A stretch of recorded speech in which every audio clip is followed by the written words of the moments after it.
tracking down some of the winners from this past weekend, including a guy that, last time I saw him was out at Utica Rome Speedway. He was there with his wife and his young son out there at the racetrack. But Demetrios Drellos just picked up his first modified win of the season this past Saturday at Albany Saratoga. Started 12th, outside row 6, took the lead with 2 laps to go. So that falls into the category of, wow, that's a pretty good win. Let's head out to Queensbury, New York, and talk to new dad, Demetrios Drellos. How are we doing today, man?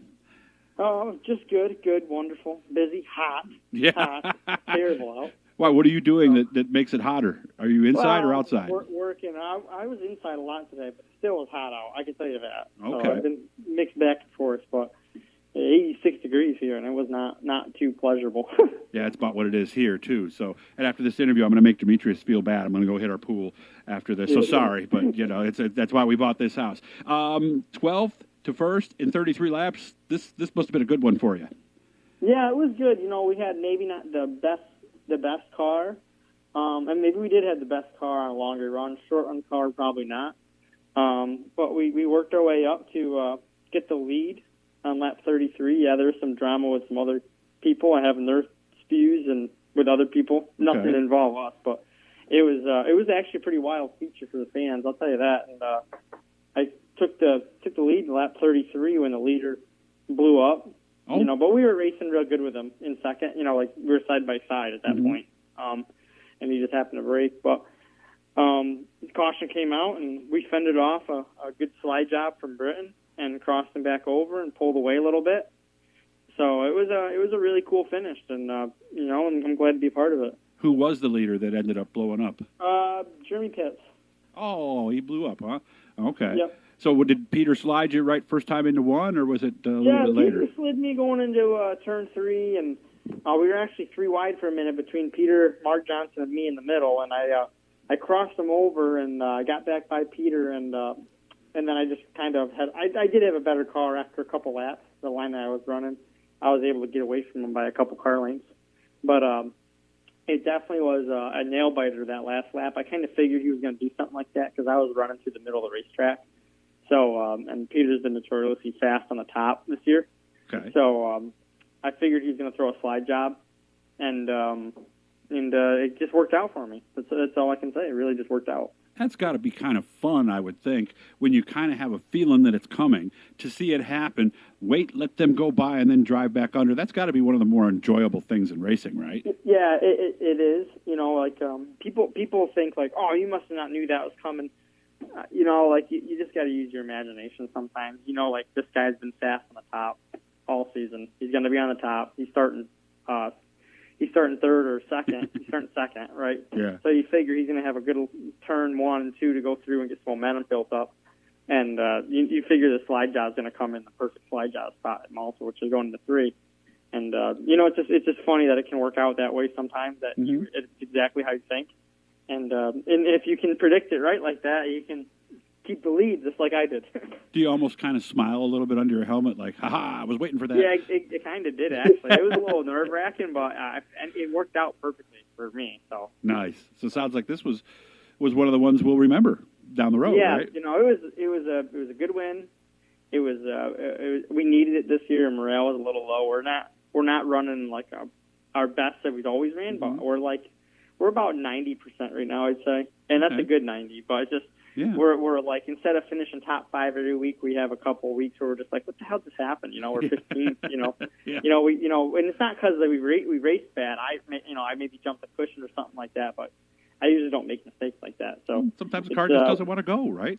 Yeah, sometimes you're just not perfect. And last year we had a year of perfection, and this year we're just off a little bit some nights, and the track's totally different now, so it's 2 seconds slower than what it was last year. So totally different. Racing better, being 2 seconds slower? Some might say. I mean, the racing seems okay to me. Okay. I think it's the passing is not as you can't pass fully anymore. It's like you get 3/4 past someone and you just take your lane. Gotcha. Now, and it doesn't matter who you are or what you're doing. It's just like just slow passes where you're just taking a lot from everyone.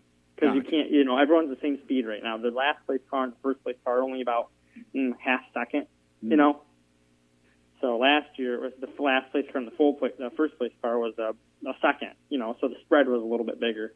Sounds like fans So- like it, though, right? The fans seem to like it. Yeah, dust seems a lot better this year. So Okay, good. improvements. That's good. Lebanon Valley, Saturday. How much have you been going there? I haven't been there in 4 years. Oh, so this was just a one-off, but never got on the track, huh? Yeah, we got on the track. We we got on the track. We did our thing, and we did warm-ups in a heat race, and we're about to line up for the feature, and they couldn't get the lights on. So it was a real odd situation for me, and it was one of those things where I wish we could have ran. The weather was good, and we had a really good car. We were going to be starting 15th, which is nothing abnormal for us because we that's where we start every race. It seems like the 15th, 20th. You said the track's been good, though, this year. Yeah, the track was good, and I really liked the place the last time I ran on it better than, compared to what's been in previous years. They kind of smoothed out the bottom. They hit like a progressive banking, kind of like what Bridgeport did, but maybe a little bit different shape. I see. In the banking. And you can now get on the bottom and make some passes. And, in the short 8 laps I got to run on in the heat race, there was 2 and 3 wide racing, and you were, Nice. There's multiple grooves. And I was actually really surprised by that, because you still need a giant engine for the place, and you still need a really good car. You ain't going there with your Saturday or your Friday night special, that you beat up at Brewerton or Malta, Yeah. So, but, the place is on the up and up. The management was awesome, really friendly, and I was pleased to go there. Not saying I'm going to call it home, but, I would, if they did a draw every week or something like that, I wouldn't mind bouncing around going there. Nice. Of course, there was some news this week. One of the local affiliates out in the Albany area reported that the track could possibly be sold for some type of low affordable housing or something like that. We kind of expected. I still remember the first time I went out there and looked at the area, I kept thinking, man, this is valuable land. Is it kind of that simple from what you're hearing out that way? Yeah, I think it was only a matter of time. I mean, I'm sure he got a large lump sum, I think. I'm not going to speculate what it was. Right, I don't either. But well more than what a racetrack value would be. Yes, and, I agree with that. And I'm sure the town probably put some grant money in for, to get some more housing there or whatever. So it's we all expected that to happen at some point. It is upsetting because it is kind of like the home track, a little piece of us died. And it's a great track. That's the other thing. I mean, if it was dying and then it wasn't popular, it would be different. But it's not. To me, it's like the crown jewel of the Northeast. I think it is. But it sucks. It's 30 minutes from my house, and it's an awesome racetrack. And but we all kind of expected it. Maybe something will happen. Maybe but it doesn't look good. Doesn't Howard is 80 years old, and Lyle ain't feeling his best. I know. We're thinking about what do you expect to happen at this point? So it's just Howard's probably looking at saying, at some point you might, what am I going to do? Someone gives me X amount of dollars. I'm 83 years old. Okay? Yeah, I have a good friend of mine who works in a different business. He says everything I own is for sale for the right price. Yeah. So that's how it goes. So we'll see what happens. It's sad.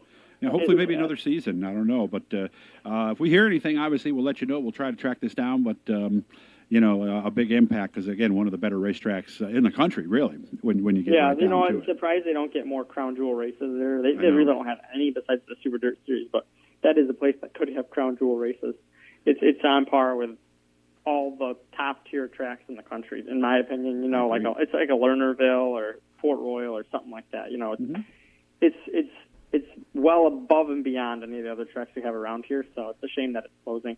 Less than a minute left. Where are you racing this weekend, Demetrios? We're racing it Friday at Albany Saratoga. I'm going to see how that plays out, and I think we're going to go to Saturday at Fonda this week. Okay. We got our car fixed from Airborne, so we should be all set. Well, I hope you have a great weekend. And again, we'll keep following this story out of Malta. But again, I guess all of us who've been to that track and driven around that area knew that this was eventually going to happen. So hopefully great memories down the road. Demetrios, go ahead and get one this weekend, and I'll call you next week, okay?